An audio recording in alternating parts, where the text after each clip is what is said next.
নমস্কার বন্ধুরা, এমএস কুকিংয়ে সবাইকে স্বাগত জানিয়ে আজকে শুরু করছি কড়াইশুঁটির কচুরি। তো শীত তো অনেক দিন হয়ে গেল, তো কড়াইশুঁটির কচুরি তো আমরা যেরকমভাবে বানিয়ে থাকি আর আমি যেমনভাবে বানিয়ে থাকি তো আজকে সেরকমভাবেই দেখাচ্ছি। তো আমি এই কচুরির সাইজগুলো একটু বড় সাইজেরই করি। তো দেখে নেওয়া যাক আজকে রেসিপি। প্রথমে আমি জল নিয়েছি একটা পাত্রের মধ্যে। সেই জলের মধ্যে আমি এখানে 500 গ্রাম কড়াই সিদ্ধ করে নেব। কড়াইগুলোকে ছাড়িয়ে সিদ্ধ করে নেব, সঙ্গে দিয়ে দেব একটা কাঁচা লঙ্কা। কাঁচা লঙ্কা কিন্তু দিতেও পারেন, নাও পারেন। তো এখানে আমি 2টো কাঁচা লঙ্কা দিয়েছি, কারণ এটাতে গন্ধটাও ভালো হয় কাঁচা লঙ্কার। আর যারা একটু ঝাল ঝাল পছন্দ করেন তারা কিন্তু কাঁচা লঙ্কাটাই দেবেন।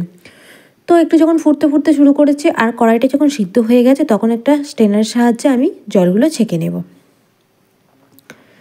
তো জলগুলো আমি ছেঁকে নিচ্ছি।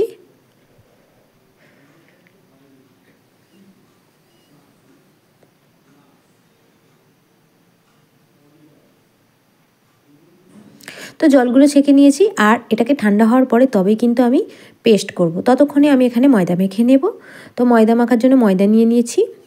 এখানে ময়দার মধ্যে ময়াম দিয়ে দেব। এখানে নুন, চিনি আর রিফাইন অয়েল আমি এখানে দিয়ে দেব ময়াম হিসাবে। দিয়ে যেমনভাবে আমরা ময়দাটা মাখাই তেমনই মাখিয়ে নেব।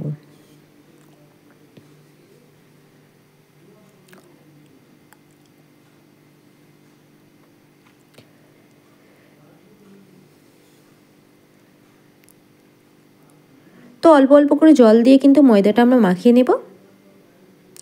আর যেমন হচ্ছে ডো তৈরি করে, নর্মাল ডো তৈরি করে নেব একটা ময়দা দিয়ে।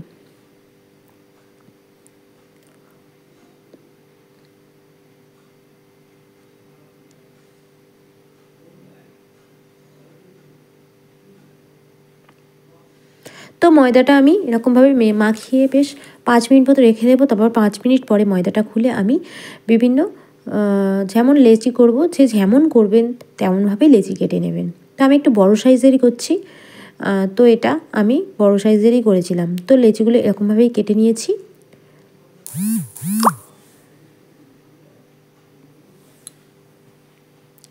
তারপরে কড়াইয়ের মধ্যে তেল দেব, দিয়ে আমি এখানে হিং আর কালো জিরে ফোড়ন দেবো। দিয়ে কিন্তু আমি যে কড়াইয়ের পেস্টটা আমি করে নিয়েছিলাম, আমি কড়াইটা ঠান্ডা হতে মটরশুঁটিগুলো পেস্ট করে রেখেছিলাম। আর কড়াইয়ের মধ্যে দিয়ে দেব লঙ্কার গুঁড়ো, হলুদের গুঁড়ো। আপনারা কিন্তু ঝাল ঝাল যদি খেতে চান অবশ্যই ঝালটা নিজেদের মতোই দেবেন। আর এই যে মটরশুঁটিগুলো পেস্ট বানিয়ে নিয়েছি সেটাকে আমি কড়াইয়ের মধ্যে ঢেলে দেব। দিয়ে কিন্তু কন্টিনিউ নাড়তে থাকবো। কড়াইশুঁটি যতক্ষণ কিন্তু জল থাকবে ততক্ষণই নেড়ে যাব। আর দিয়ে দিলাম একটু জিরে গুঁড়ো, আর দিয়ে দিলাম একটু চিনি আর স্বাদ মতো নুন। দিয়ে কিন্তু এটা নাড়তে থাকবো, তবে বেশিক্ষণ নাড়তে হবে না। আর এইটাকে কিন্তু একটু যদি মোটা করতে চান, শক্ত করতে চান, একটু ছাতু বা বাদামের গুঁড়োও দিতে পারেন। তবে আমি কিছু দিলাম না, এরকমভাবে একটা পেস্ট তৈরি করে নিলাম। তৈরি করে আমি পুরটা রেডি করে নিলাম।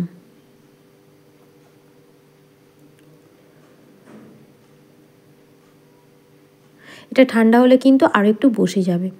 তো তারপরে আমি ময়দাগুলোকে নিয়ে আমি একটা খোল মতো তৈরি করে নিলাম। তার মধ্যে আমি পুরগুলোকে এবার দিয়ে দেব। আর এই কচুরির মধ্যে কিন্তু পুরটা একটু বেশি দিলে কিন্তু খেতে কিন্তু বেশ ভালো লাগে। এই শীতের দিনে কিন্তু এরকম কিন্তু কচুরি আপনারা অবশ্যই কিন্তু খান। তবে কেমনভাবে বানান আমি জানি না, আমি কিন্তু খুব সহজ পদ্ধতিতে এরকমভাবেই বানাই। তো এরকমভাবে এবারে এইরকমভাবে মুখটা মুড়ে নেব, নিয়ে কিন্তু এরকম লেচিগুলো করে নেব। সব কটা একই রকমভাবে মুড়ে আমি লেচি তৈরি করে নেব। আর হাতে একটু নিয়ে নেব, ময়দা দিয়েই এগুলো করব। সব কটা লেচি রেডি হয়ে গেছে। এবার আমি এক একটা করে নেব আর বেলবো। এবার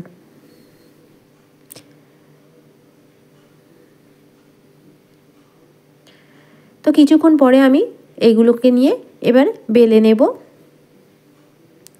কচুরির শেপেই বেলে নেব, তবে এটা একটু বড় বড়ই করেছি আমি। আটা দিয়ে আমি বেলে নেব। তো আটা দিয়ে বেলে নেব। পুর কিন্তু একেবারেই বের হবে না, এটা কিন্তু আটা দিয়ে বেললেই ভালো হবে। শুধু বেলার থেকে কিন্তু আটা দিয়েই বেললে ভালো হবে। অল্প একটু হালকা আটা নিয়ে কিন্তু আপনারা এটা বেলে নেবেন। আর আমি একই পদ্ধতিতে সব কটা একই রকমভাবে বেলে নিয়েছি। দেখতেই পাচ্ছেন পুরগুলো একদমই বেরিয়ে আসবে না। আর আপনারা এরকমভাবে অবশ্যই কিন্তু করার চেষ্টা করবেন। আর এরকম বড় বড় একটা খেলেই কিন্তু পেট ভরে যাবে। আমি ছোটো ছোটো আর করলাম না, বেশ বড় বড়ই কচুরিগুলোকে করলাম।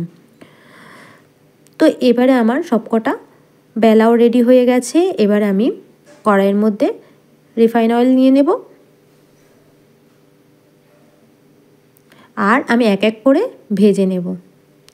আর দেখতে পাচ্ছেন কতটা এগুলো কিন্তু সত্যিই লোভনীয় খাবার, যারা পছন্দ করে তারাই বুঝবে। তো আমি সবকটা একই সঙ্গে ভেজে নিচ্ছি। আর গরম গরম কিন্তু এগুলো সার্ভ করতে বেশ ভালোই লাগে। আর সব কটা কিন্তু খুব সুন্দরই ফুলছে, একদম বেশ বড় বড় কচুরি হয়েছে।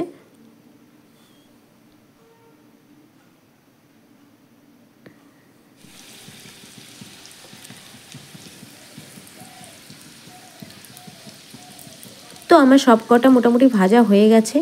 আমি এবার সবগুলো একসঙ্গে তুলে ফেলছি। আর খুবই নরম সফট হয়েছিল। আপনারা যদি এই ভিডিওটা পছন্দ করেন অবশ্যই লাইক, কমেন্ট আর শেয়ার করবেন। আর নতুন নতুন ভিডিও পাওয়ার জন্য বেল আইকনটি প্রেস করবেন। তো আজকের রেসিপিটি কেমন লাগলো অবশ্যই কমেন্ট বক্সে জানাবেন। আর যদি ভালো লেগে থাকে তাহলে কিন্তু শেয়ার করতে ভুলবেন না। আর নতুন বন্ধুরা যারা আছেন তারা কিন্তু অবশ্যই চ্যানেলটিকে সাবস্ক্রাইব করবেন। তো ভালো থাকবেন আর সুস্থ থাকবেন।